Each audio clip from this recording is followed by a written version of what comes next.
Hi everyone, and welcome to the 40th Story Cellars session, the Big 4-0, where we share the stories of David Nieuwoudt and his Cederberg and Ghost Corner wines. I'm going to start. I'm just going to go, David, I'm just going to go through a little bit because there's a lot of new people on here. And I just want to get them the gist, and then we'll get into your story. And the one thing I must just say to people that we do talk about the wines, we talk about the labels, we sometimes talk about the ranges, but we don't get technical about it. We are here more about the stories. This is the 40th session. That's quite impressive. If we were to have one a month, that means we'd be doing it for 3 years. But during COVID, we did them more frequently. And this program, it was originally called Love in a Time of Corona, and it was spawned at the beginning of COVID with the aim of getting a bunch of people together online, and no one knew Zoom at all. So the first session was actually a shit show, and to share the stories about wine and to socialize and do all of that within the confines of their houses. And so it was quite cool, and it was a good way to start. And then from there, we started getting winemakers on and property owners on, and the stories started to become more deep, and it started to really emphasized for me the importance of stories in selling wine to the average consumer, the common crusader, I call him. And people have all heard this from me before, is that wine's a social tool and was put on this planet to bring people together and to help them engage and to tell stories and to have a meal. Yet for most people, when they walk into a supermarket and they see the wall of wines, they're intimidated. So it's not doing what it's intended. It's scaring people. It's making them sweat at their palms. They don't know what to do. So they end up going for the same wine every single time, one that they trust. But there's a plethora of wines out there which are so amazing. And by doing these sessions, and by telling the stories, you start to unveil the personality of the people behind the wines and the faces. And so when someone now walks into a bottle store, they can go, oh, there's David. I love David. I'm going to have it, and not be too perturbed whether it was picked at 24-degree Belling or whether it won 25 awards, but rather take it in for the story. And so that is exactly what these are about. And it's been going. And David, it's lucky to have you here for the 40th one. It's the Big 4-0. It's a celebration. And David, yeah, I think most people know David. At least it's my age, so that's actually a good one. Is it your age? I looked up because I wanted to find out who was older, you or me. And no, you're much older. Look at you. I looked up, and you are definitely older than 28. 29 is fine. Anyway, welcome to this thing. There are a lot of new faces. It's a passion project. This is not a commercial project. This is just about sharing stories. And David, I'm gonna just try and guide the conversation. But David himself is a raconteur. He's very good at portraying exactly what happens with Cederberg. And so I'm just going to ask him to start. You were sitting at school one day doing maths, and now you've ended up owning Cederberg. How the hell did that start? Start from the beginning. Guys, welcome to a great show. We will spice it up a little bit, and we need a little bit of smiling and not the boring faces. And you can drink your beer holy, that's fine. Don't just down it like that. There's a few rules basically to this tasting. So this is not a boring one of the previous 39 where you do what you want. There's a little bit protocol as well. So the main thing, and Robert, I can see you know nothing about wine, but a glass got the stem to hold the bloody thing by the stem.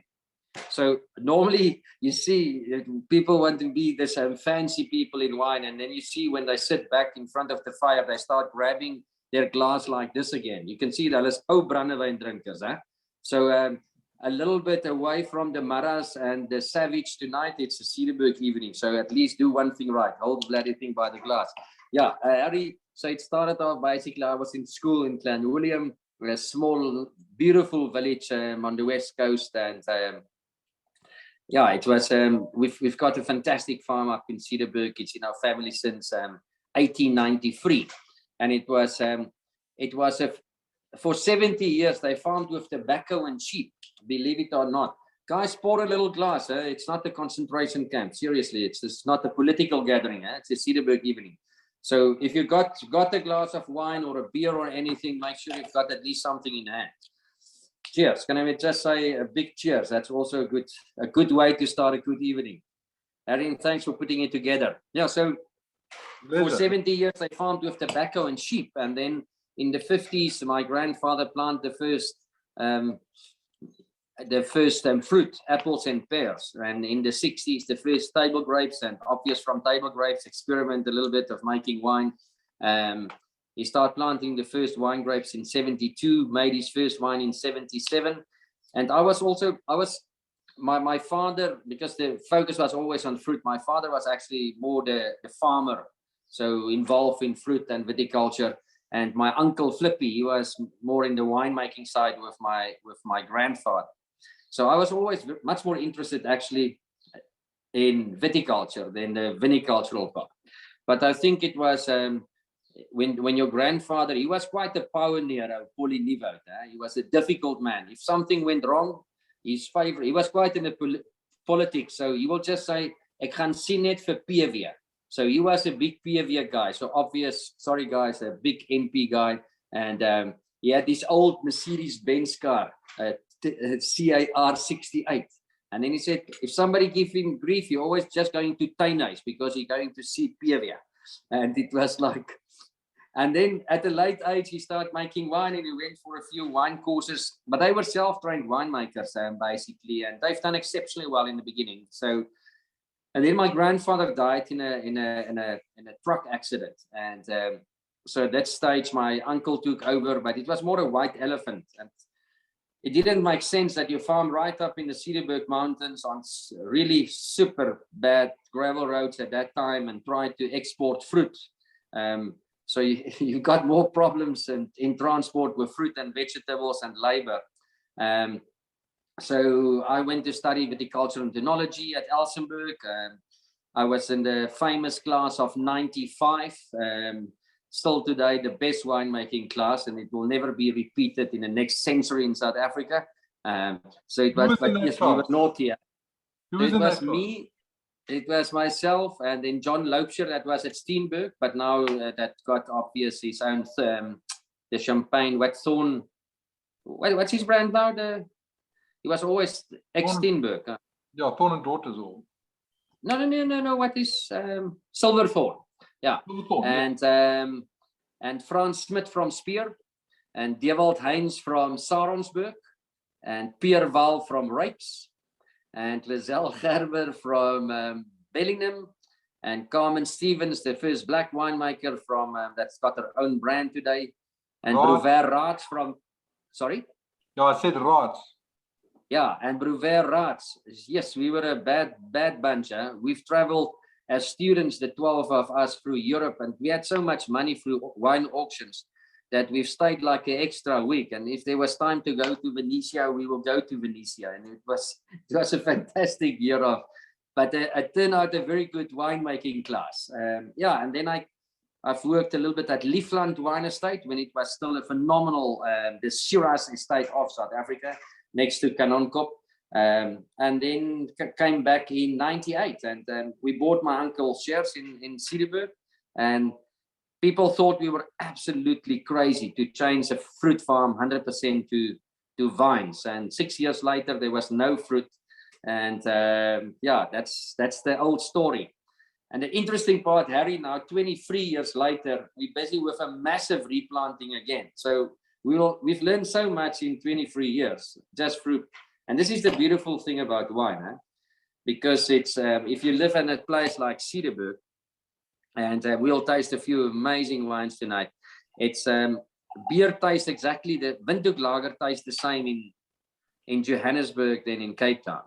But wine, the amazing part, the same varietal, the same preparation, it's completely different from Cederberg, from Ghost Corner in the south, to Chile in Longaví. And this is what I love about wine, the diversity of wine.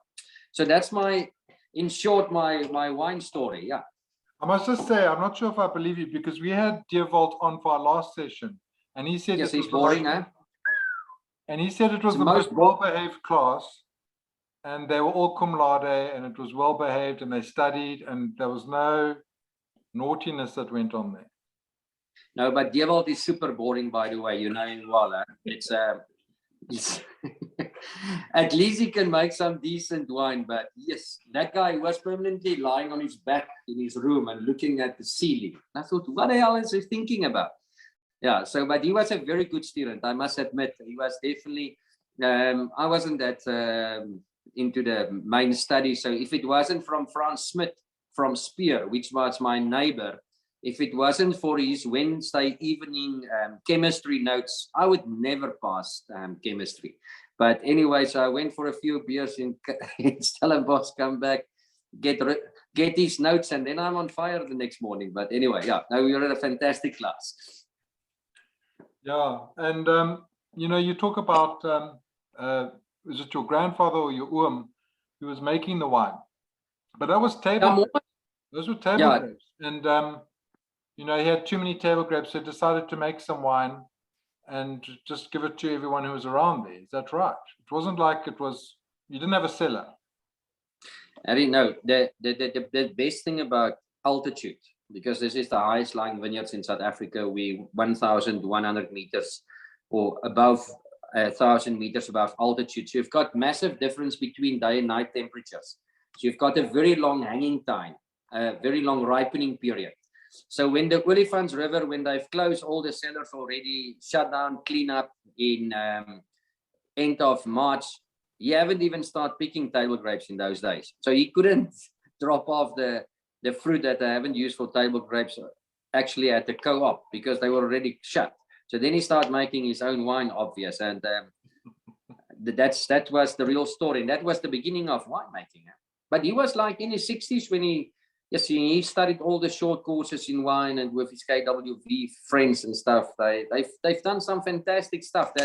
That first the first one 77, but the 78 one, what is today the old Generaal Jan Smuts trophy on the Young Wine Show. That first Cabernet was the SA Generaal Jan Smuts Cabernet, right? And people thought, who's this old bully from the mountains that's making his own wine out of it? So, yeah. But he was a pioneer. I just find that so amazing. I think that you know, I think sometimes people complicate. Well, I know it's not an easy job to make wine. I'm going to try and make wine this year too with a couple of others. But I've tried. I know you guys are making beer. I've tried to make beer and stuff. And yes, the first few times were gemors. It was great. It was terrible. But it's a process. And if you got good grapes, and what you're telling me, Cederberg's got amazing grapes, and I know this. I know from the techie side why that is. But you've got brilliant fruit. You've got, if you look at, let me go back. Let me step one back. If you look at, there's a heat summation model that people use about the heat around winemaking regions, and Cederberg is one of the hottest areas in this heat summation model. But in the Cederberg, because it's so high, it's actually one of the coolest climates that we have for grape growing. And we've spoken about this before, how good that is. It is amazing. It's first you must have so what's so amazing about this spot? I was driving from Darling today, and I've turned off the N7 between Citrusdal and Clanwilliam, and it was 39 degrees at 3:30, and 35 minutes later I was up in Cederberg, and it was 29 degrees. 35 minutes, 10 degrees difference from the N7. And that's just the altitude. And Cederberg is a small little tucked away valley on top of a mountain, actually. So Clanwilliam is the hottest place closest to hell, basically. It's a 12 degrees difference from Clanwilliam up to the farm. And it's amazing. It's just cool continental climate. And then we've got no diseases, as you know. It's so isolated and away from everything. And then with extreme winter temperatures, and hier raak het mos moerkoud in die winter. There's no downy mildew, there's no mealybug. So the two biggest wine diseases on the planet don't occur up in Cederberg. So I haven't seen one rotten berry in 23 years on this property. And that's already, you start with a 25% at least advantage, like to a normal producer. And then it's just a small attention to detail, Harry. I say winemaking is not rocket science. The recipe is the same. It's all about those 3% that you do better than your competitor in vineyards, in planting, in management, in time. Yes, you fine tune just those 3%, and at the end it's 30% like this. It's and that's the beautiful thing about winemaking is everything that you put in, you get back directly, and then you love this job. Huh? So it's choose a job that you like, and you will never work a single day in your whole life. Huh? Cheers, guys. Cheers. But you make it sound easy. But I think everyone, or a lot of people in the wine industry know about your work ethic. I'm going to switch this light on so I don't look so, yeah. We know about your work ethic. And so it's not as simple as, I mean, it is as simple as making wine, but you're almost the master of reinventing yourself. Well, your family is, because you were sheep and then you were fruit and then you decided wine, and then you took a journey to go 100% wine. And now you've gone on journeys in your busy life. I mean, I don't think you've got a hammock outside where you go sit and you decide if you're going to have a pina colada, or because I don't think that fits into your busy schedule. But you keep on taking on more and more and more, and you grow and grow. You've got the Ghost Corner range. You've got Longavi in Chile. I think, I don't know. We've had Martin Lamprecht on. We've had a few people, and they all go, yeah, David just took us under his wing and helped us. So there's a whole lot of people that you've helped. You're part of the Cape Winemakers Guild. So I don't know. There's no time because you're so busy, but you take on more. I don't know how that works. Harry, man, you must do what you love. Huh? So luckily, I need little sleep, which is a positive thing. At least I don't need much sleep, so I can get away with that. But it's all about people. Huh? I've got amazing. So we've never advertised a job at Cederberg. So I will never put we look at good people in the industry and look where there's gaps, and we make sure we make them part of the team. And they're all young. Huh? So we've changed. Like I was sitting in lockdown on the 26th of March on my stoop, and there's always people. And the second day I was sitting there at 2 o'clock in the day and having my second bottle of beautiful Blanc de Blanc in my slaabroekie.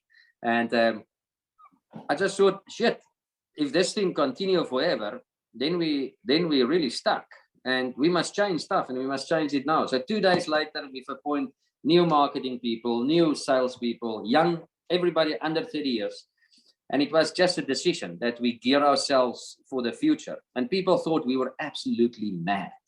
But 3 months later, we've created so much energy in lockdown. When people still start crying, we've worked our asses off. And when everything opened up, we were ready for it. Huh? And it's the best thing that we've ever done on this place. There's so much momentum. And we've got a very flat structure. So there's not the CEO, what do you call these guys, or a GM or a manager.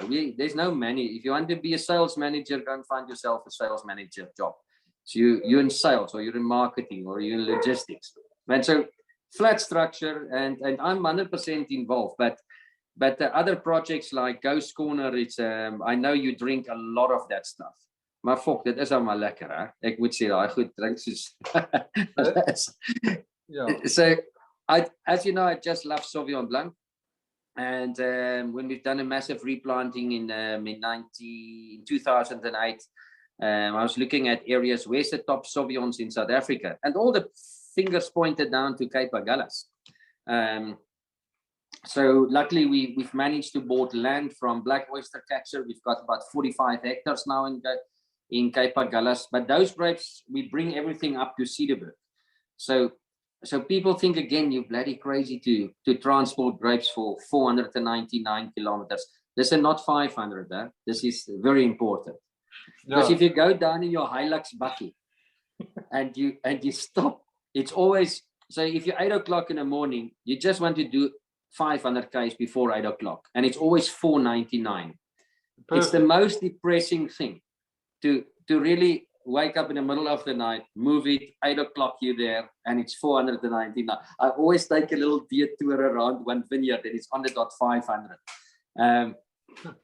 But those things give you so much energy, and so Ghost Corner is on fire. You can watch the space. There's new super interesting wines coming from there, and Longaví was it's amazing project in South America. So when I finish harvest here, it's like physically the next day I'm on the plane down to Chile, and I spent about 2 weeks to 18 days. That they're much later than us, so you can actually do 2 vintages in the same year or in the same season. But that's a lot of work, huh? But you travel a lot, huh? I still do 100, not now anymore, but I've done 105,000 kilometers a year. It's amazing. Jobs for you, David. David, if you want to come, if you're not busy, if you still got some time to do stuff, here in Norfolk, I've got a pergola that needs some sanding. I can do that with a smile for you, huh? It's got a vine on it, so it'll make you happy. What's the payment terms? Can I choose Petrus, Lafitte, Figeac, or Cederberg, or Ghost Corner Wild Ferment? Could be quite nice as well. You'll get a case of Ghost Corner Wild Ferment, and I must just say that it's not 299 Ks from you to us. It's 300 Ks, 301. No, but just on time is that you can do a lot of stuff, but you need to have a super team, huh? And I must say this is really the beautiful thing is if you got people that's running like machines, make your lives easy. So I saw something that you said. It's the team for the attitude and the grapes for the altitude. That's our spirit. So don't tell us. I hate these things. I always say, bring me the solutions, not the problems. Or it's like, we can do anything. There's nothing that stands in our way. If people say, no, we can't do it, say, but why? Come on, guys.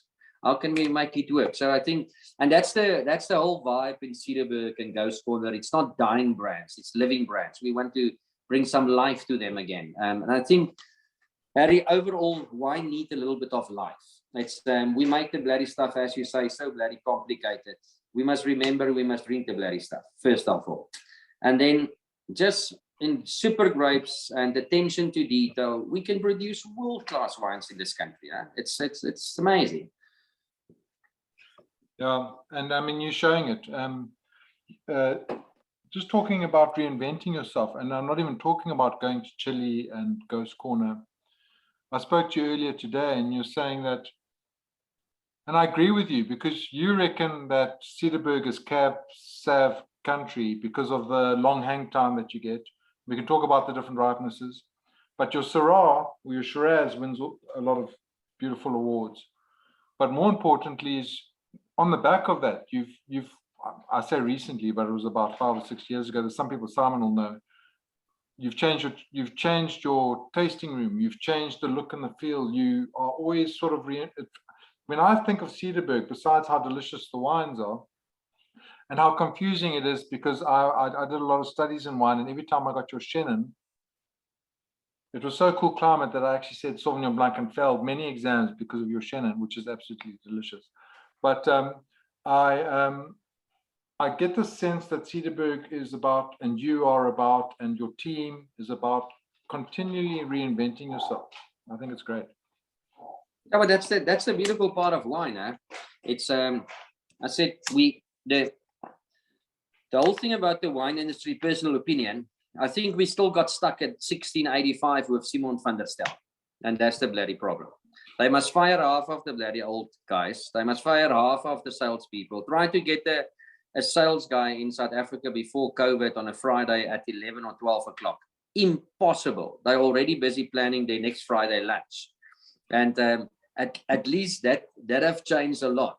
And it's people see the wine industry as really, it's very artificial in a sense as well. So it's normally owned by foreign money or banking money or IT money, or there's always a partner involved. And First of all, you buy a wine estate, then you build the entrance, then you tar the road, then you build a tasting room, and then you try to make some wine. So luckily, we've started exactly the other way around. We've put all our effort and time and revenue back into vineyards. It's like, if you look at Cederberg now, it looks like a construction site. It's not a beautiful spot, but we've got the 95% replanting program in the next 12 years. Amazing. And then my father asked me, he's 84. We've got an amazing relationship. He asked me, so David, you're absolutely mad, but anyway, so how much better wine will we produce? I told him 3%. He looked at me and he's just shaking his head.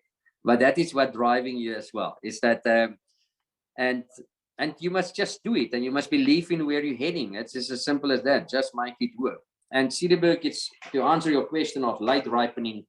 It's a phenomenal Cabernet farm, but it's more an area for late ripening reds, because we've got this huge difference between day and night temperatures, 20 degrees. So I see they predict 12 degrees for tonight, for instance, and tomorrow it will be 32. So it's again 20 degrees difference. So you've got a much longer hanging time. So you get a much longer ripening period. And that's why Cap and Shiraz, they just belong here. They asked me on the Shiraz, so why do I love Shiraz? I say, no, Shiraz loves Cederberg. And it's just in a different style. I've actually opened one, so I must actually taste it. If you've got one in front of you. It's amazing. If you got the Shiraz open, make sure you've got it in your glass. I had a whole lot, but you've been talking so much that I finished it. I need to pour another glass. Listen, no, but I finished my whole bottle of Cederberg Chenin in the meantime. Huh? I thought you're so very boring. I don't know the rules and regulations. Yeah. Okay, but start with one. Can we taste one or two wines? Because I've opened them. So well, let's just go through the ranges, because you've got your Cederberg range, and okay, let's talk about Sauvignon Blanc, Chenin Blanc. Let's talk about Shiraz and Cab Sav, and then we can go into Ghost Corner if you want. Okay, so the main focus of Cederberg, late ripening reds, Cab and Shiraz. I'm not a guy for blends. I think it's much more difficult to produce a single varietal wine than a blend. This is just my personal opinion. It's a better expression of site. And it's crucial that we produce site-specific wines, because it's the only high-altitude vineyard in South Africa. So if you take Sauvignon Blanc, and you take the top 10 Sauvignon Blancs in South Africa, the Cederberg one will be the only one that's completely different, because it's from continental climate, where the other ones is all from maritime climate. Then, so the Sauvignon Blanc, and it's not because we produce it, but this one is the most consistent South African Sauvignon by far. This one is not 1 year it's up there and 1 year it's down there. This one is always floating there in the SA top 10 Sauvignons, basically. And so very specific style. So on nose, you get it much more. I just tried to pour it, but I forgot to take the lid off. See, don't make wine too complicated. Huh? Listen, but guys, screw caps, they phenomenal seals. So always look inside, but don't stand in Woolies and open them to look at the seal. But that silver seal, that's a Serra tin seal. That's a complete seal. You get the one with the white seal as well. That's the cheap and cheerful seal. So that one, you get a little bit of oxygen through it. So don't keep those wines for more than 2 to 3 years. I can show you multiple examples after 10 years, they're gone. But the complete one, the one with the tin, because you always want to have an opinion about wine. Huh? So at least you've got a new story and a trick now. So always check this. This is if you really bottle some very aromatic in your face wines, then this is the best seal on the planet. So Sauvignon, very tropical, very green, thick mineral. It's on shale and sandstone. Just a beautiful wine, clean cut, fresh and alive. Just love this wine. You know, David, I think most people aspire to go to Cederberg. And if you go to Cederberg, there's 2 wineries there. There's Driehoek and there's your Cederberg. and there's a guy, Simon, a friend of mine, Simon Bold, who's on here. He goes and he loves it, and I'm pretty sure he's met you before because he likes wine, he likes mountain biking, he likes hiking. So I'm pretty sure he's. And then I see another guy, Boris. There's a couple people who I'm pretty sure have walked through your doors with a thirst and with a vengeance. Sauvignon Blanc is, as you say, always the same. I've been studying your Sauvignon Blanc since I started. I started originally at the Cape Wine Academy in 2000. It is what it is. It's a cool. It's you can't say it's a cool climate. Sauvignon. It's a site-specific wine. You can't confuse it. If you there's a few wines. If you taste a Darling Sauvignon Blanc in a blind tasting, and you can't pinpoint a Darling Sauvignon Blanc, then you're actually not a real Sauvignon drinker. But Darling Sauvignon is the easiest one, a wine, grapes from Darling. And the other one is the Cederberg one. That's the only one with that slightly flinty, like lemongrassy, and that's shale and sandstone and altitude, as simple as that. Like they've got a very, very soft sensation on palate because this is 100% natural acidity in this one. 21 was a liquor vintage. It wasn't a big vintage, but it was aromatic. And these wines, your first bottle is normally nice, and then the second one is like on it. But it's just so easy to consume these wines as well. But yeah, the Sauvignons, they're very Cederberg. But the wine that one of my personal favorites is the Chenin. Yeah. This wine. I'll tell you. Again, a Chenin that you can't confuse with other Chenin. No. There's no Chenin that tastes like this. Yeah, but it's a Cederberg, and we do something really nice here. No, but it's like. I thought it was you, David. You're saying it's not you. No.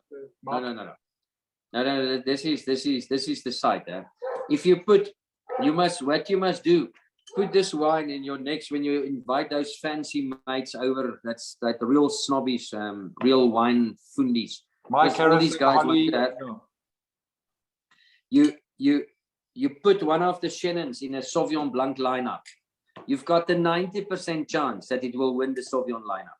I know. It made me feel every year, that bloody thing. It is so aromatic, but this is again. So people tell me, David, this is not Chenin. I say, no, it's not Chenin. It's Cederberg Chenin, and that's again. So this was the first reductive made Chenin in South Africa in 1998. The first, actually 1997, when I've started at the end of the vintage. And it was, by the way, the first, when Veritas was still okay, it was the first double gold Chenin in South Africa. And as you know, 97 Chenin was still the working horse of the industry. They've used it for everything except to produce good Chenins. They've used it for papsak, for brandy distillation, for rebate wine. They completely screw it up. And we've got the philosophy. If we treat Chenins like our best Sauvignon Blancs with the same attention to detail, we can make world-class Chenins in this country. And we're starting to, though. We are starting to. Well, we are. It's not like we're on it. So this style is like, if I just want to, this is supposed to be your house wine, for instance. I must say, there was a comment, Chenin is too. Sorry, I've missed that one. But what's amazing about this wine, I always say, if you don't consume one bottle of Cederberg Chenin per week, I don't consider you a loyal Cederberg ambassador anymore. It is like really one of those easy, amazing wines. Guys that love Sauvignon Blanc, they will drink this. If you just love purity in wine, clean cut, fresh and alive. David, I need a discount on your wines because I use your Chenin for my Fruit Loops in the morning. Yeah, but it's already so cheap. Must we still make it cheaper? No, you're right. That's why I use it. It's so cheap. We still want to exist in 100 years. We've been here for 100 and we still want to go another 100.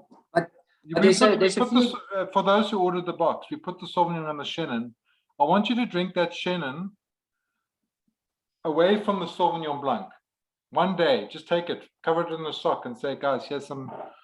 People will think it's Sauvignon Blanc, but it's not like we're trying to. I don't think it's because we're trying to trick people. It's just because it's a Chenin that is so different and so fresh and so natural acid, so beautiful. Guys, you don't share that wine with anybody. You drink it on your own. You don't put it in a sock. You open it and you just consume it on Saturday night. The first bottle of wine and love it and enjoy it.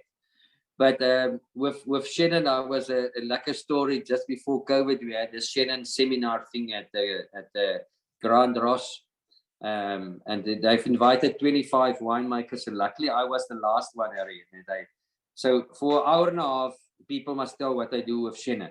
It was the most boring tasting of my life. Sorry, and I love Chenin.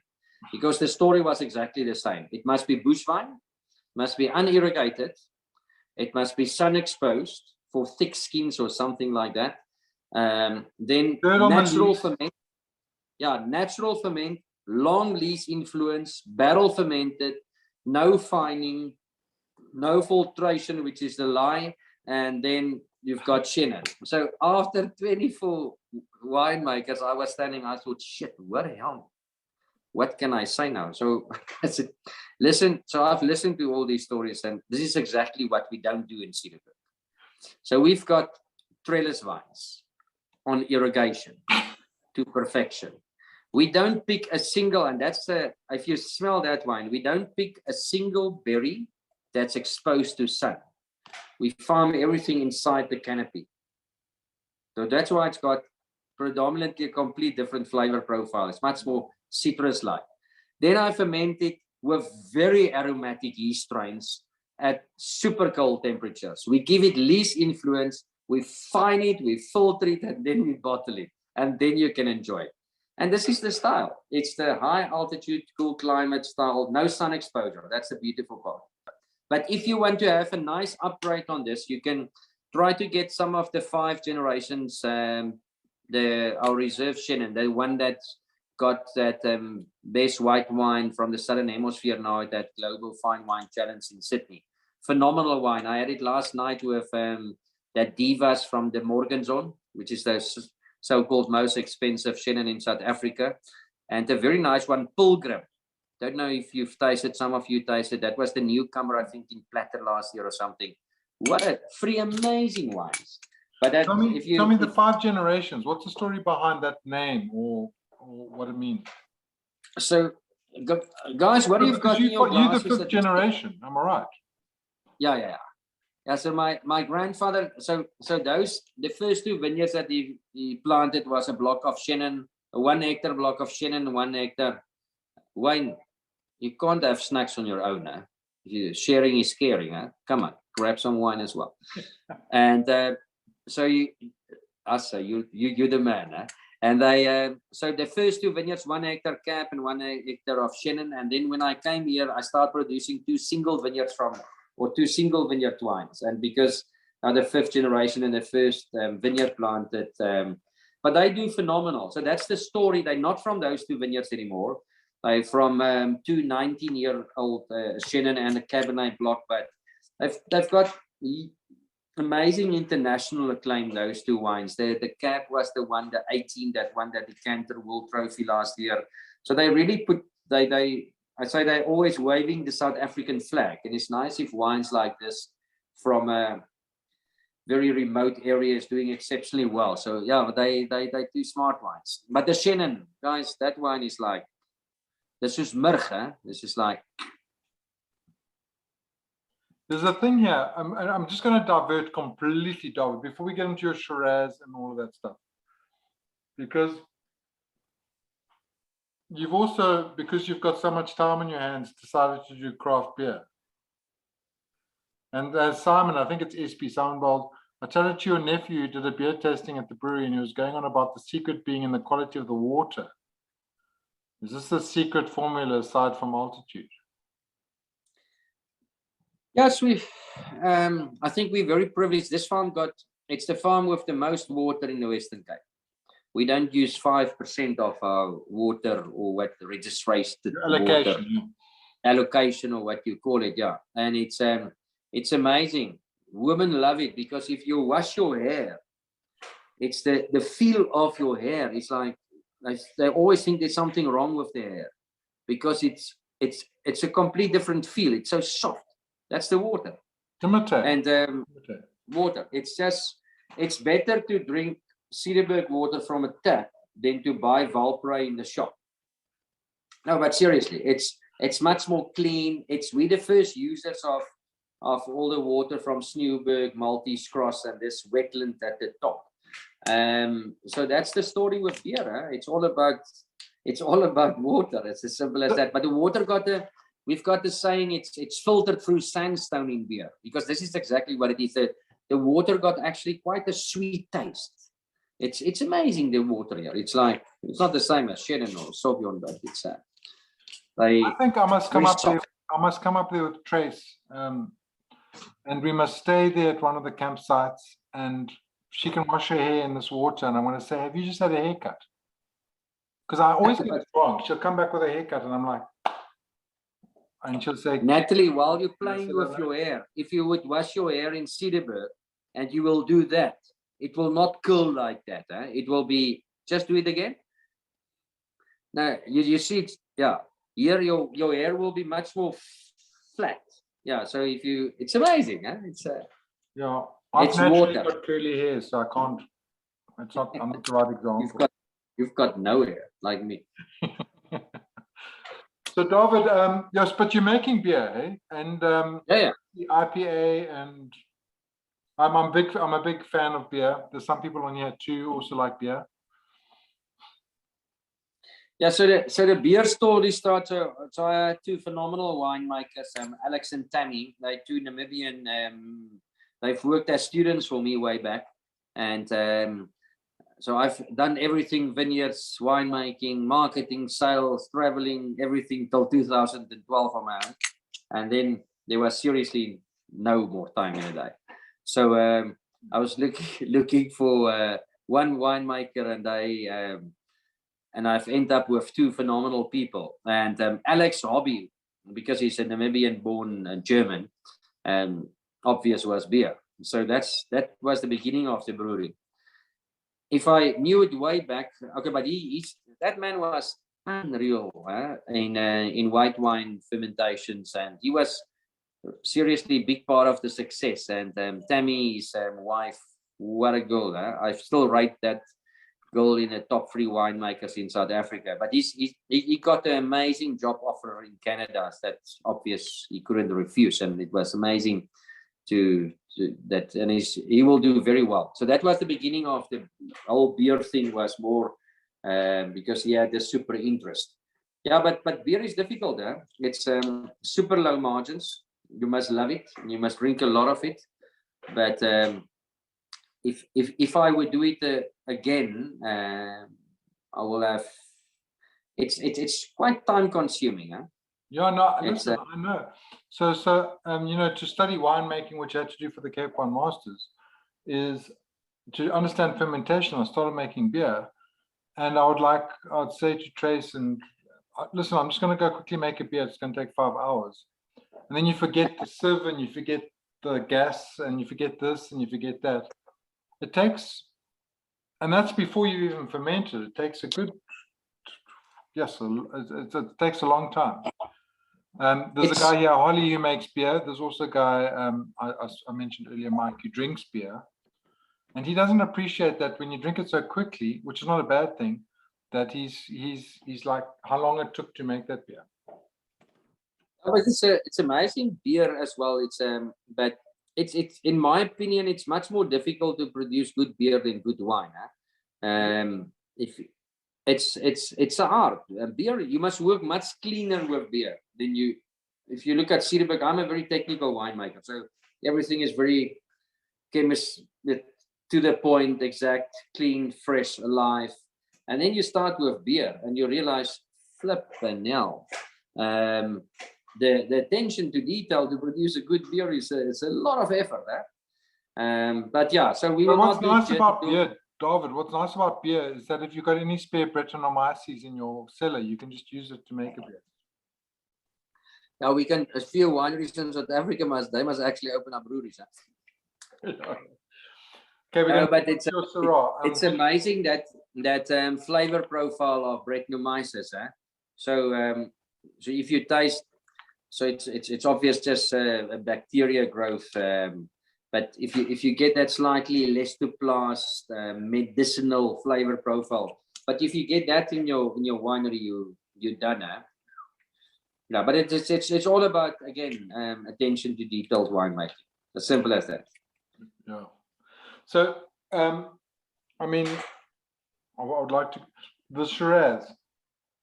I'm drinking this Shiraz. Harry, Shiraz can I say something about my Saturday lunchtime wine, the rosé? Yes. Okay, so Debbie's drinking that. So, Debbie, that's why you've got such a nice smile the whole time, huh? No, I understand.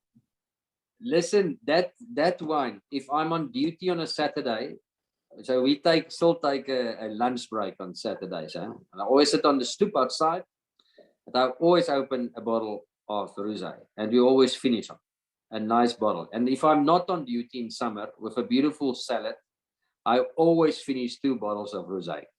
And this is just the most amazing wine. This is it's why it's so aromatic. It's not the leftovers of the winery. This vineyard is farmed for rosé. So it's Shiraz on sandstone.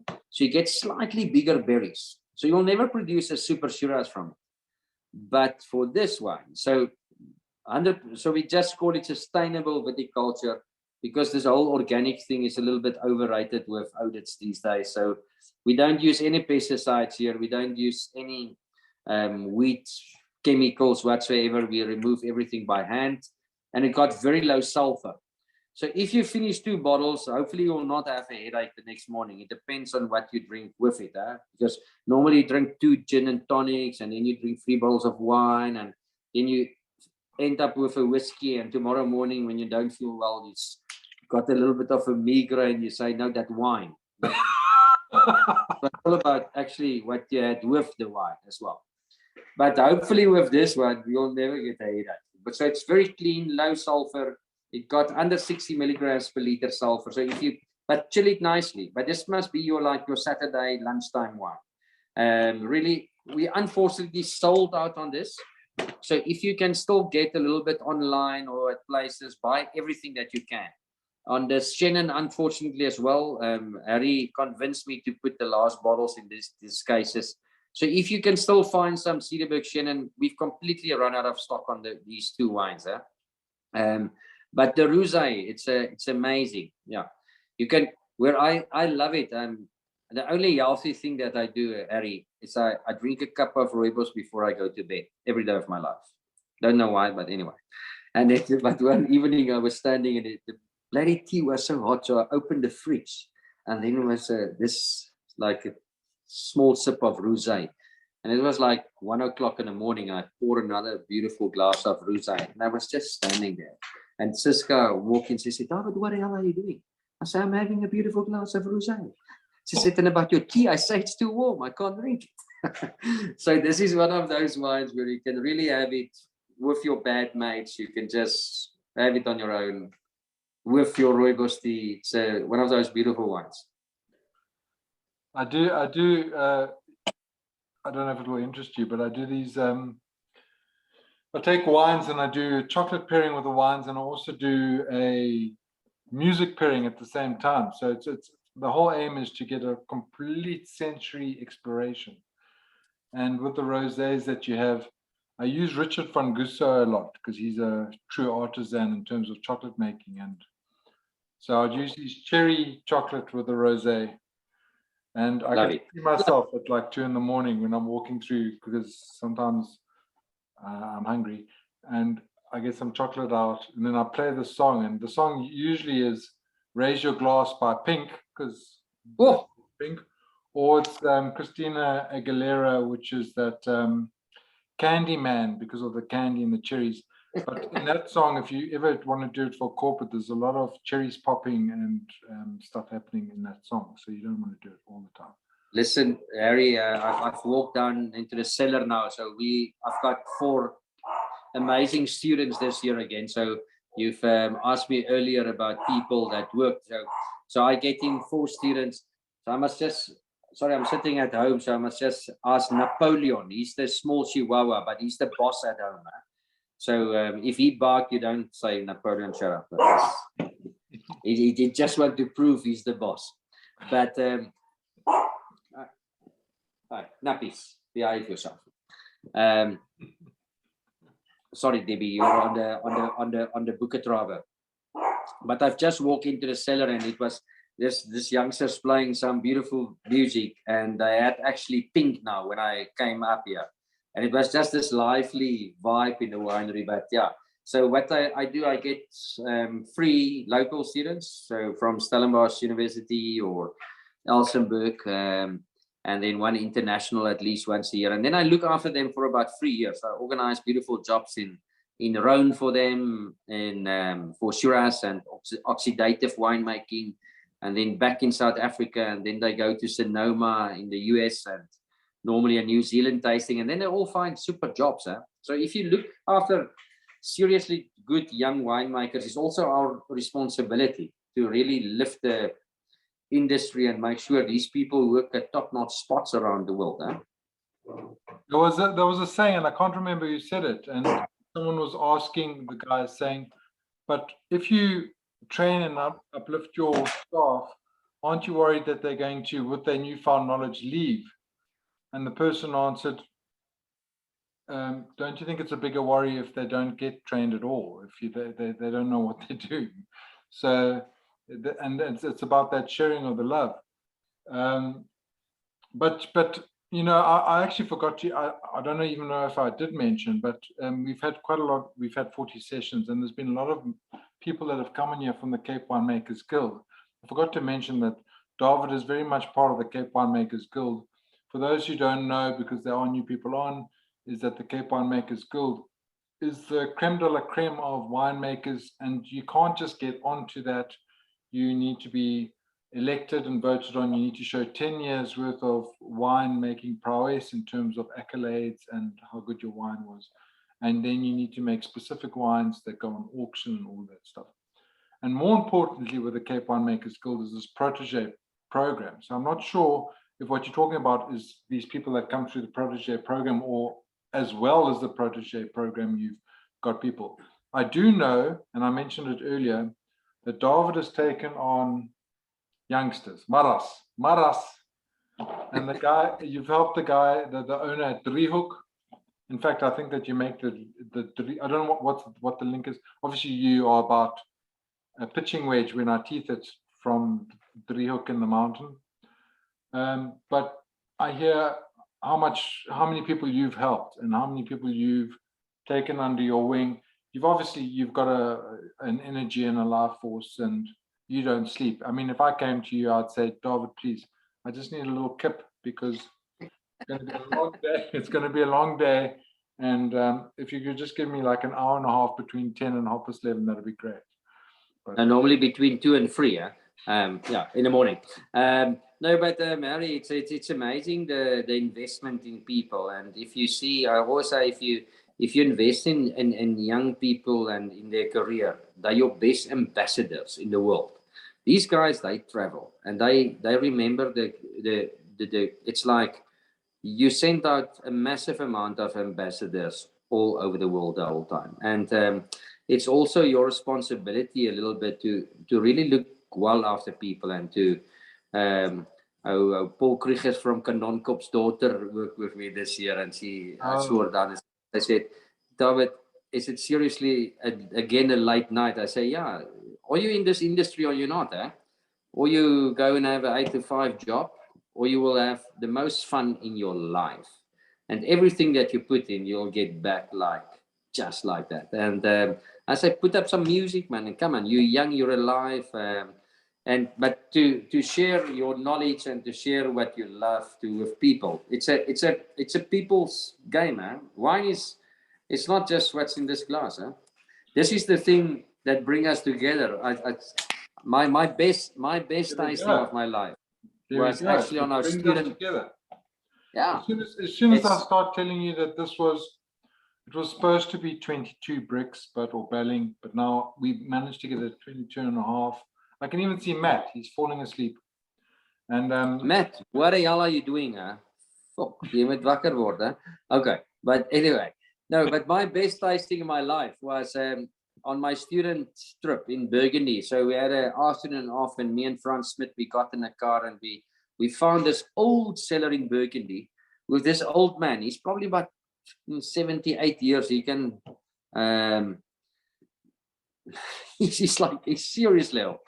And we couldn't understand a word. Obviously, he's 100% French. He don't even know that what's the difference between Afrikaans and English or what the case might be. And we spent 3 hours with him, with a glass between us the whole time. And it's one of my best tastings still today was with that old man. I couldn't understand a single word what he was saying, but I understood the difference between a first growth, a second growth, and a third growth. The best explanation, just smelling, bietjie handgebare, goed. And that's the beautiful part of wine. It's that it's not rocket science, but we must live it and we must love it. And yeah, it's amazing industry. Look at all these faces. Even Matt is smiling now, so that's a beautiful thing. I'm making the cab with Matt. So this is the cab I'm making. It's called a cab. There's 5 of us, and we're going in. And in the theme of sharing, we're sharing the making, but we're going to share the drinking. And I think we're going to call it split the fare. Cab. Why do you choose cab? Because a friend, he's got grapes on his thing, Charlie, and he is not making wine this year. And he said, Harry, I've got grapes, and I'm going to throw them away. Would you like them? So that's why. Okay, so you're making red wine this year. Okay, good. At least, yeah. So it's uncertified. When you say this year, you make it sound like I've done it for years. This is the first time, and I think we're going to skip wild ferment. Hoorie, kan ons gou 'n bietjie wild ferment? Let's go wild ferment. Let's do it. So if you got this open, don't open it now. Okay, no, but if you don't open it, or you can open it. That's why we do it on a Thursday, because you've got enough wine to drink tomorrow and probably Saturday for lunch as well. So that's a beautiful thing about the Thursday tasting. You've got liquor wine for the weekend. But wild ferment, this wine is. David, tell people about wild ferment, because a lot of people don't understand what even wild ferment means. And I'm just going to preempt it, because you can't do wild fermentation if your grapes aren't good. So it's a very simple concept. So let me rather answer it this way. Don't ask me about wild ferment. Ask me wild ferment with Sauvignon Blanc. So it's very easy to do a natural ferment, or with a Chenin or a Chardonnay, which is the fashion thing to do. I call it fashion or trend or what, doesn't matter. Trends is a dangerous thing in the wine industry. If we start following trends that we normally do, 10 years later, it's not a trend, and then we're stuck. So with a natural ferment or a wild ferment, it's obvious you don't add a cultured yeast like a bread yeast or what. You rely on the natural yeast that's on the stems, on the skins, in a barrel, in the air. It's a natural yeast that's all over in the world. So the difference when you use a cultured yeast, one that obvious was dried, and you rehydrate it and you add the yeast, then you know exactly the characteristic of the yeast. So you can manage the fermentation. So with a Chenin and Chardonnay, with natural ferments, they non-aromatic varietals. So they haven't got, if you taste Chenin or Chardonnay, it's the most boring varietals on the planet. They're grapes. So actually with a Chardonnay specifically, in my opinion, but they're neutral. So when you ferment them with a natural yeast, you bring out amazing flavor profiles from the natural environment. But with Sauvignon Blanc, you must be super wake up, because it's an aromatic varietal. So that's why you don't see successful natural ferment Sauvignon Blancs. And it's amazing, after the success of the wild ferment in 2012, this wine really started a revolution in South Africa of everybody that tried to do a natural ferment Sauvignon. Who else does it? Who else does it? I know Valera. I think Valera do it. Yeah, he was. And I always say Niels Verburg and Beyer Streeter, and I always quote them and I tease with them. I say they will never be able to produce a wine like this because it's way too much attention to detail. You don't sleep with this, huh? It's like no, but we check every barrel every 4 hours, Monday to Sunday. We move them in and out the cold room for temperature. Because in a stainless steel tank, you can set a computer and it open the valves and it ferment at 14 degrees Celsius or 10 or 12. With a wild ferment in barrels, you just got air. So you must move them in and out the cold room like day and night. And the longest fermentation last year, not this year was longer, but last year it was 76 days. So I always say we produce 28 barrels of alcoholic fermentation, 76 days. But we ferment very cold, huh? So it's very risky fermentations, but that's the success of the wine. So that's why this is 28 barrels. And I always say it's like having 28 temperamental kids at home. It is like, it's the attention to detail and effort in this wine is like, so I don't pick this wine on analysis. I pick it purely on flavor profile. It's 4 pockets in 3 vineyards in Agalas. Truck up to Cederberg and then a whole bunch pressed like champagne straight into oak and then the process. So there's a lot of guys that even use the same packaging like a duplicate. You must actually take them to court for that, but that's fine because 3 years later they will not produce it anymore. But if you can get it right, like this one, and this was the beautiful part of this wine. 2 years ago when it got that 6 Nations Best Sauvignon from the Southern Hemisphere. And it was amazing for South Africa because New Zealand controlled the Sauvignon scene, as simple as that. So for 12 years, New Zealand it was always New Zealand in the top 10. And this was the first, and it was the first year when South Africa really could nail it. And so natural ferment is the natural yeast that's in the air all over, but you must still manage the fermentation. You need to manage it more. Harry, I was a guy from Swartland will never be able to produce a wine like that. And you must actually wake up at 2 o'clock at night as well. And it's like, that's why I always tease Niels Verburg from Ledite. He loves this one. I said, Niels, it's fine. Just drink Ghost Corner Wild Ferment because you will never be able to produce it. It's way too much work for you. So just drink this one. It's fine. You can chill out and relax. I think if I look at winemaking, I just want a nice grape and I need to put it there and it needs to ferment and I put it in the bottle. That's what I think. I'm more like Niels. Oh. No, I can see that as well in your attitude, but that's fine. Yeah, no. It's a. but now listen.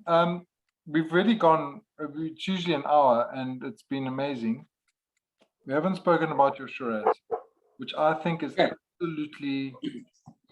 It's absolutely amazing, and your cab. I mean, okay. So in your box, you've got the Merlot Shiraz as well. So if wine is quite expensive these days, so you can't drink 300-400 rand bottles of wines every day. So if you invite your 8 bad friends for a Friday night for dinner, serve them 4 of these bottles of wine. It's the same sensation as the best 4 Cabernets on the table. This over-deliver tremendously value for money. So the success of the Cederberg Shiraz is this wine. So everything is produced, all the Shiraz to fit into the Cederberg Shiraz. So all the Shiraz that I don't use for the final blend, it's just going to. So the amount of super Shiraz in this wine is insane. So it's 60 Merlot, 40 Shiraz. It's soft, it's velvety, it's 14 months in older barrels. If you just want to have a super nice house wine or with your bad mates, that's the one. So, Shiraz. Who's got this one you don't share with friends. This one you go sit in the bathroom, you turn the lights out. No, come on, guys. Be a little bit more. Sharing is caring, huh? No. This is one of those wines, yeah. No, but normally you just drink it with the right guys. Graham, you've got one in your glass, huh? No, I can see this is probably your 5th glass. So I don't think there's much left in your bottle, but okay, Mike, you really brag about this one. Okay, so this one is 2018. It's a wine that's what I love about this wine, Harry. It's probably the most multi-dimensional style of Shiraz in South Africa. You can't put this just and say it's a nice link between old world and new world, but it got all the components of a beautiful Shiraz in one glass. And that's a success. So it got that slightly sweet spice, dark chocolate, velvety. It's like on the edge of roasted coffee mocha type of wine, but it's long hanging time. It's shale soils. It's low production. And this one is always, this specific one was the runner-up for the Decanter World Trophy last year again. It was the only one again in that Shiraz de Mont. It's a wine that's doing very well internationally, and it's not the Australian monster in a bottle Shiraz. It's chilly a little bit. It's a Syrah. Yeah, but that conversation. Sorry, you're all wine drinkers. It's again, we so bloody confused in South Africa. Must we call it even? Sorry, I was not the favorite guy in front of 300 winemakers the other day at the Shiraz thing, or what do you call it? Must it be Shiraz or Shiraz? Shiraz is the only varietal that came to South Africa via Australia, not via France. So that's why, and it's still a debate, but that's why we call it Shiraz. Now we all think we can put Shiraz on the bottle, charge 90 Rand more for the bloody bottle of wine, and it's the same varietal. And it's we South Africans live up to the name, the style, don't confuse the consumer anymore. Because you pay exactly the same, it's the same grape varietal. Now you say Shiraz on the label and then Shiraz, so what the hell is it? So although it's much more a Shiraz style, we will always call it Shiraz. And yeah, just love this wine. 18, phenomenal vintage. 18 was not a kick-ass vintage, but it's super aromatic, this one, and I absolutely just love it. I love it. I mean, you know, there's something to be said about, you're talking about terroir, and I'm going to finish it off now so that people can ask questions. Is that both you and Driehoek, because of your terroir, are on this top 12 list all the time, or I think all the time. So, and I think that's really cool. And the Shiraz for me, so I did a tasting. He's sometimes on here, but he wasn't on tonight. We took some of what we believe were the top Shirazes in the country. And Shiraz for me is I think over time my favorite variety. And there's always this question, is Shiraz the king for me in my mind? And then within the Shiraz category, especially at the top end of Shiraz, and there we are talking about you, and we're talking about Nieuwoudt, and we're talking about Swartland, and we're talking about all these guys that make such delicious Shiraz. And my question was, which is the best? We tasted all of these wines. We had flights. They were so different. Each single one was so different. I couldn't find a Shiraz. We had 4 flights of 3 that were the same. And I think that's very appealing for a category. I think it means that you can, and they're all brilliant. It's not like I was going, oh, that's terrible. They're all nice, but they were just very different. Harry, it's the most interesting red varietal to work with. It's an expression of South Africa. It's not what's the best. It's a wine that reflects sight amazingly. So like the Nieuwoudt or a Driehoek, it's amazing. Driehoek is 8 kilometers from us. Those 2 wines, they're completely different. If you, Debbie, behave yourself, huh? Okay. If you do a pump over of Driehoek, and it's 8 kilometers, they've got much more sandstone and coffee clip, so decomposed granite. If you 100 meters from the cellar, if I walk down to the cellar and they're busy with a pump over of Driehoek Shiraz, I can smell it. It's like this white peppery intensity. That's the sign. If you move to us 8 kilometers further, we've got a lot of shale. It's like the real Cotorouche shale that you don't find in South Africa. So our wines is much more sweet, spice, dark chocolate type of that sweet spiciness. It's 8 kilometers from apart. They're completely different. I use the same yeast strains, the same preparation, and that is the beautiful thing of Shiraz. So the new trend in Shiraz, and you mustn't quote me on these things, it's an informal chat, Harry. Yeah, but it's like there's now this new trend of I call it a trend because this was actually the conversation, is where we must produce these cool climate, peppery, white pepper styles. So white pepper is the easiest thing to produce. You just add more stalks, but 90% of people overdo the bloody stalk thing. So nobody can drink these wines. So you talk it up. They're so one-dimensional. They just white pepper deluxe.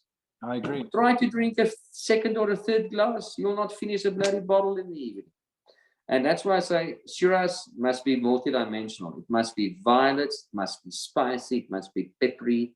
Olives. So this wine is 14 different fermentations. So there's some whole bunch in it from different soil type. There's some whole berry, there's some stalks, there's destem, there's natural ferment. At the end, and I put all these components in different oak types. After 15 months, it's like the most amazing 2 weeks to put this blend together. And that's the success. I'm going to end it on there because we are over time, and I could literally sit here and listen forever, David. I really love it. No. I must go and do some work. I must say I've run in back home. You need to go harvest your Chenin or something right now.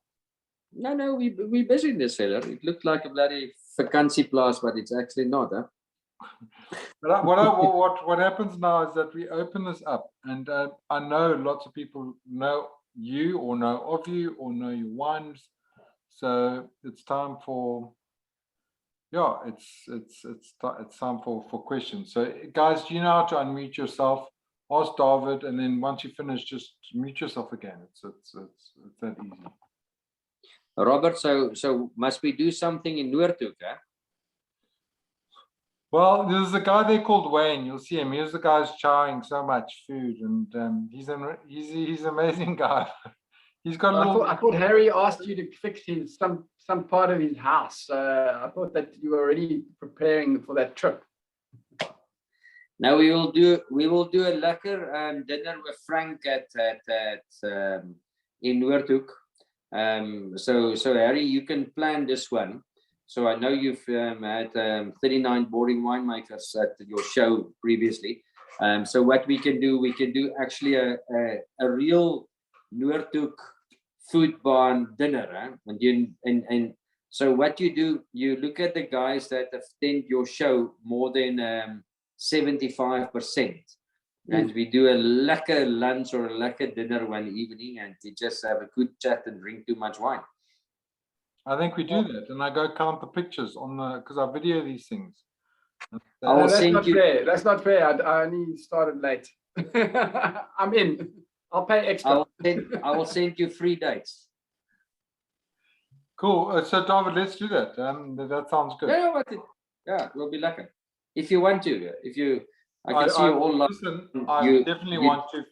Frank is a genius, and so one of the people that would usually be here is Bex, but she's having dinner with Frank tonight. I'm actually glad she's not here tonight. Otherwise, it will be an extra 2 hours. She's quite controlling, I think. Yeah, I agree. Yeah, she's a bit too much. Let's see. She can rather buy woolly stuff and stuff. But yeah. Any guys, have you got any questions? Philippa, usually you've got like 7. Mike, yeah, sorry. Mike, can I just ask you one question? Come on. You've got some Cederberg Shiraz in your glass. So just a little bit more respect for this wine. It's like, and then you smell it like, don't hold the bloody thing that you drink Kliptrif. This is like real proper stuff. So, yeah, that's much better. Look at that. Charming crowd. Cheers, guys. Sorry. This is a very delicious Shiraz. Love it, huh? Love it, I think love it's it, a love it. Syrah. I think we make brilliant Syrah here. Yeah. Natalie, sorry, I've question. I said Philippa will have a question. Philippa's the smart one on the group. Oh God, no, so far not smart. But I've just got one comment. David, I work with a company based in Scotland called Vino Fandango, and we sell all your Cederberg wines. And we have one company one client who buys 60 bottles of your Booker Traub at any one time. They absolutely love it. So yeah, very, very popular. Oh. But that wine is, I always say it's the best door opener in the world. A quick one on Booker Traub, just for your interest.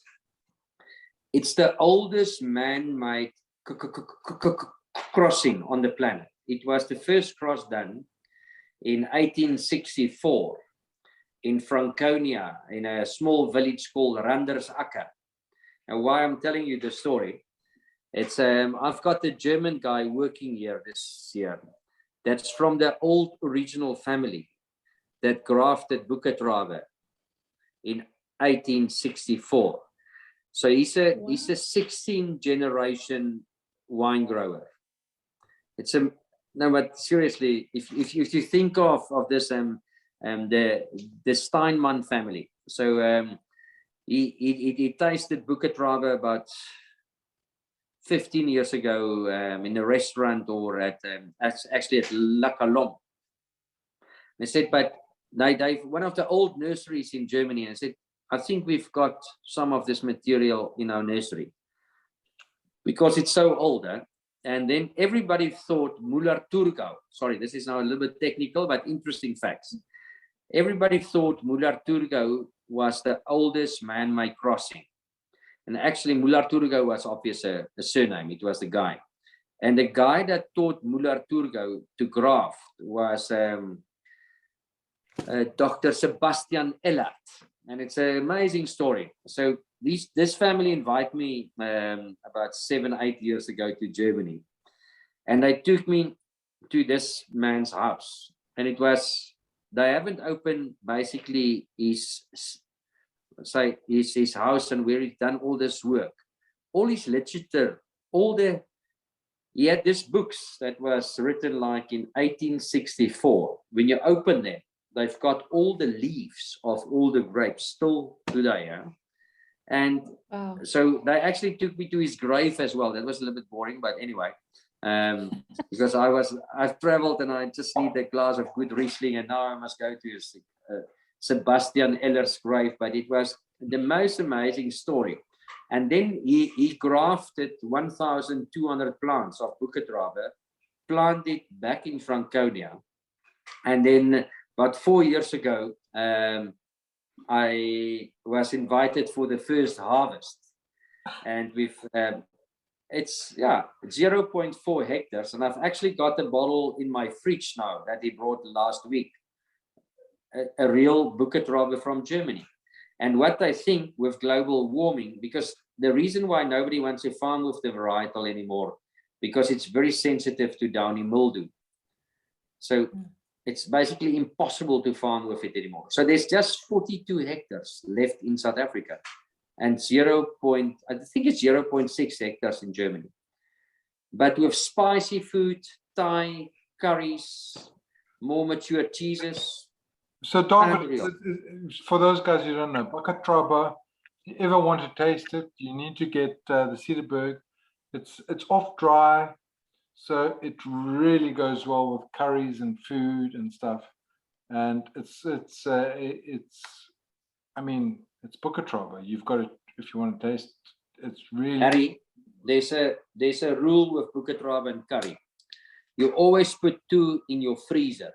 It must be ice cold, because halfway through dinner, the first one is always empty, and with curry, then all that you've got left in your fridge is beer and Sauvignon Blanc.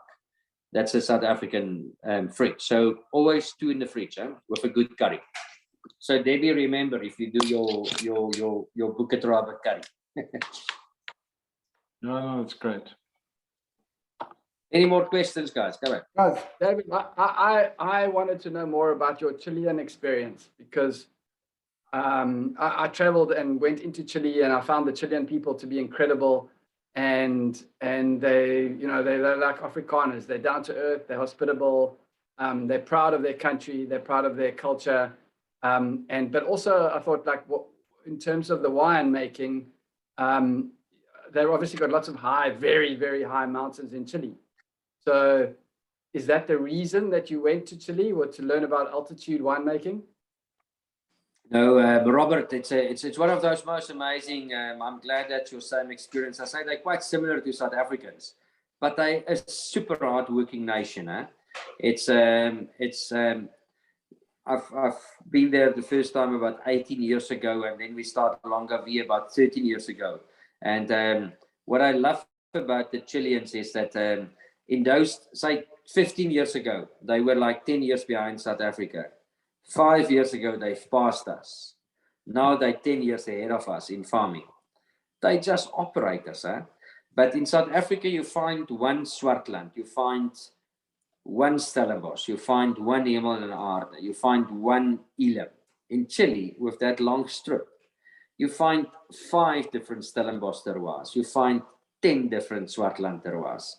So that's the diversity in Chile, and they've started exploring it now. It's unreal. So, but we've changed the concept of Longaví a lot. So it's much more artisanal wines these days. So much going more to the south, and produce like wines that's pre-phylloxera. So the big thing about Chile that most people don't know, it was just one of 2 countries that wasn't affected by phylloxera in 1880, when the whole world was wiped out. So the Canary Islands and Chile were the only 2 places that wasn't affected by phylloxera. So we make wines from 144-year-old Cinsault vineyards, from Pays that's 168 years old, from super Carignans that's. So just a quick fact. So the Old Vine project in South Africa. So Old Vine in South Africa is 35 years. So we've got 1,580 hectares, say 1,600 hectares of old vines.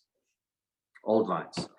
In Chile, they consider an old vine 75 years and older. And they've got 37,000 hectares of that. So now you understand. And what's important, though, David, is that with phylloxera was a disease that ate the roots, and in the late 1800s decimated everywhere. It doesn't do well in sand, and it really destroyed the wine industry. And I think through pure luck and whatever, they managed to learn that you could graft the vines onto American rootstock, where it came from, because the American rootstock was resistant to this bug. So all of our vines, barring a very small percentage, are grafted onto American rootstock. Chile, this is what I learned about Chile when I was learning about Chile, is that, first of all, Chile has got the most diverse macro, meso, microclimates on the planet. If you look at the top, it's got desert. If you look at never eat silkworms, on the west you've got the ocean, on the east you've got a mountain, and at the bottom you've got Antarctic. These lasses can't get in there. They don't go and climb over the Andes or whatever that mountain's called. So not only are these vines old, they are on the original rootstock that they're meant to be on. They haven't been grafted on. It's like they are themselves. They're the same people. They're the same vines.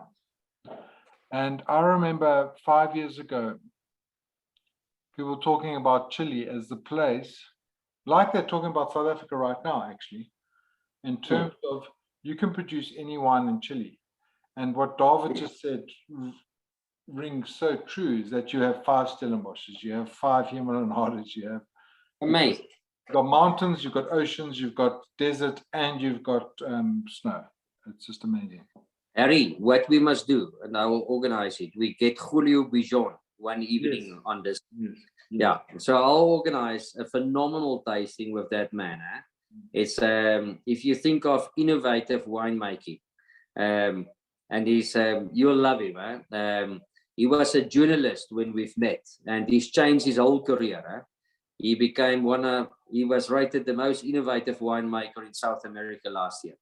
And if we can get him on a tasting, because I've just imported all the new Club wines, so there's 6 wines in the range, but they like revolutionary. This is not the Mickey Mouse stuff and the talking points that we've got here. Sorry to say, but it's like, this is like serious 105-year-old Pais in Clayam for us. And that one vineyard that we do, the Pais from Biu, it's you leave, I call it a 24-hour vineyard. So you leave 3 o'clock at the winery. So it's about, say, 400 kilometers south of Cape Agalas in Mauli Valley. You go all the way down, and it's big rivers. The Biu River is 800 meters in basically stretch. And there's just a ferry every 2 hours. So you must move it to get the 2 o'clock ferry. If you miss the 2 o'clock, no, you leave 3 o'clock in the morning, you drive 800 k's, and it's quite difficult. But this is now 1,100 k's south of Cape Agalas. So this is like 1,300 kilometers south of Cape Town. Then you get 2 o'clock on the ferry. You can just take 4 cars. So you get onto the ferry, you pass it. Then you must drive to this vineyard in Biu. It's in the middle of nowhere, but it's like 144 years old. Then you've got 45 minutes to visit the farmer, to taste his wines, and to chat. And then the last ferry is 4 o'clock. If you miss that ferry, it takes you 4.5 hours. Ask me, because I've missed the first one. It takes you 4.5 hours round trip to get back to the same spot. So you don't miss it. Ask me, you don't miss it. You sleep in your car middle of the night in winter at -3, you don't do it. And then you drive back. So and then you back around about 11 o'clock at night, 11, 12 o'clock. So that 22 hours round trip to visit one vineyard. And if you taste that wine, natural, no intervention. We get Julio on one of these shows. No, we must do it, David. We must do it. Yeah, I will plan it. Guys, Connie, a few quick questions, because I must also run. This is a lekker show. You drink a lot of wine here, I must say. I love it. I've drank all your wine now. But I just want to, and just before I finish all your wine, and if there are any questions, if everyone wants to go to the Cederberg, everyone wants to go to where you are and go and hike, and there's a lot of camps around there. We walk in, we can say, David, please show us, or are you there, or can you help us?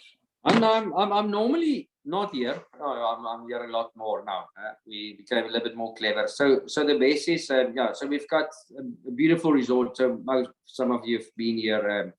Sunroof, we've upgraded a lot of stuff now in COVID as well. And we've done a lot of work, and it's just one of those amazing spots. If you love hiking, if you love nature, if you love not to be reachable, this is the ultimate thing. It was the first court case won against Vodacom to keep cell phone reception out of the area, and that's a beautiful part of Cederberg. So it's better obvious beforehand. Just send a quick mail and connect with the winery. Between myself, Tinus, and John. So the new winemaker is John Nell. He worked, and Tinus Bota. So it's 2 Constantia boys. So John worked. He was assistant at Klein Constantia, and Tinus at Buitenverwachting. So they up in Cederberg now. Young, dynamic guys. Great team. And so there will always be one of us is always. Some of the messages, and that was pretty tongue-in-cheek, but from what I've seen and what people have said, you go there, your proteges or the people that you're training are absolutely spot on in terms of what the service and in terms of everything, which is amazing. And I'm going to end with that. I'm going to drop that bomb. I'm going to drop the mic. I'm not going to tell another joke because no one laughed at the last one, even though you were all on mute. So probably you did all laugh, but I didn't hear it. Nats, what are you doing? Listen, last quick question. I see you all smiling. It must definitely be the wild ferment in your glass that you're a little bit more. I think you consume a little bit more wine than normally, like me, and then you just can't. So I must go back to the cellar, change my beautiful little blue shirt for some real t-shirts and do some work. I thought, no, but Harry told me this is the A team tonight. I must be shaved. I must be.